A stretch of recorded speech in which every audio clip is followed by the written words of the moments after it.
நீங்கெல்லாம் உடனே இடத்த காலி பண்றீங்களா இல்ல லாக்அப்ல ரிலாக்ஸா ரெஸ்ட் எடுத்துட்டு போறீங்களா? போயிடும் சார். ஒரு அண்ணன்ற முறையில சொல்றேன், ஒரு பொண்ணை கூட்டிக்கிட்டு அதுவும் தனியா கூட 2 லேடி போலீஸையாவது கூட்டிக்க. இல்லனா இரு, நானும் உன் கூடவே வந்துடுறேன். நீ சின்ன பையன், காலம் வேற கெட்டு கிடக்கு.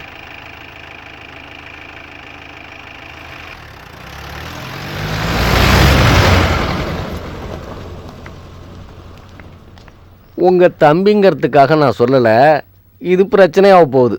இவனே பிரச்சனை தான்.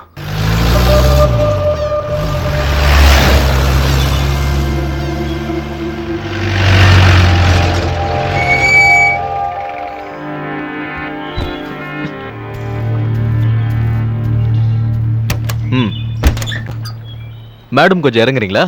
எதுக்கு? கல்யாணம் பண்ணிக்க. இறங்குடே. ஹீரோயின் என்ட்ரி நான் எதிர்பார்த்தது